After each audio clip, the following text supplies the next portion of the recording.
이번 지방선거에선 60대 이상 유권자가 처음으로 전체 3분의 1을 넘어서게 됩니다. 실버 세대 유권자는 이미 지난 대선부터 20, 30대 청년 세대보다 비중이 높아졌는데요. 지방선거에는 어떤 영향으로 나타날까요? 김명근 앵커, 최하영 기자가 보도합니다. 이번 지방선거 유권자 4,400여만 명입니다. 연령별로 분류해봤습니다. 50대가 가장 많고 60대가 다음으로 많습니다. 60대 이상은 34%로 전체의 3분의 1을 처음 넘어섰습니다. 3명 가운데 1명이 실버 유권자라는 이야기입니다. 역대 지방선거를 통해 변화를 살펴봤습니다. 60대 이상의 비중은 12년 동안 12.1%포인트 급증했습니다. 반면 20, 30대 젊은 층은 계속 줄어드는 추세입니다. 7.5%포인트 줄었습니다. 투표할 수 있는 젊은 사람의 비율도 줄었는데 투표 참여율도 떨어집니다. 지난 2022년 대선과 지방선거 투표율입니다. 60, 70대 초록색 그래프에 비해 20, 30대의 황색 그래프가 확실히 저조합니다. 특히 지방선거에서 20, 30대의 투표율 하락은 더욱 두드러집니다. 두 선거의 투표율 차이 부분을 색칠해보면 60대 이상에서는 대선과 지방선거 투표율이 큰 차이가 나지 않지만 20, 30대는 거의 절반 가까이 떨어진 것을 알 수 있습니다. 그러다 보니 선거에 미치는 영향력도 떨어집니다. 선거인 수와 투표자 수를 비율로 나타내봤는데요. 전체 선거인을 100으로 봤을 때 20, 30대 선거인의 비율은 30%가 넘지만 투표자를 100으로 봤을 때 비율은 20%대로 떨어집니다.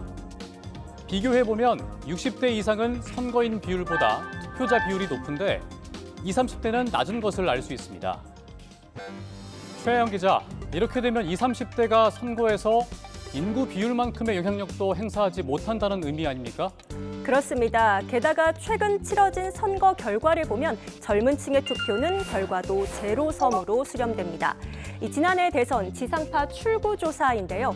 20, 30대 남성은 보수로, 20, 30대 여성은 진보로 성향이 확연하게 엇갈리면서 자체 상쇄 현상을 일으켰습니다.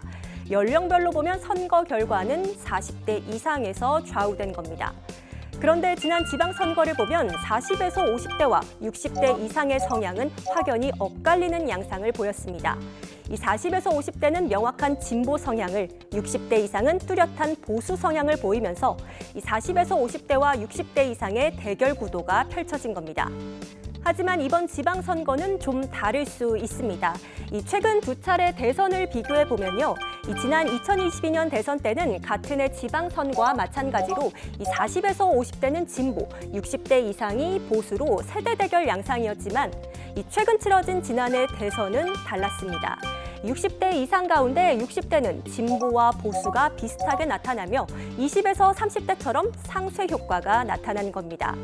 결국 진보 보수는 진보 성향이 강한 40에서 50대와 보수 성향이 강한 70대 이상의 대결 양상 구도가 됐습니다. 60대에서 진보 보수가 비등해진 이유는 계엄과 탄핵 사태도 있겠지만 진보를 대표하는 386 세대가 이제 586, 50대를 넘어 60대로 접어들었기 때문이기도 한데요. 이번 선거에선 나이가 들면서 투표 성향이 바뀌는지 또 유달리 투표율이 낮은 지방선거에서 어떤 세대가 더 많이 참여하는지를 지켜봐야겠습니다. YTN 최하영, 김명근입니다.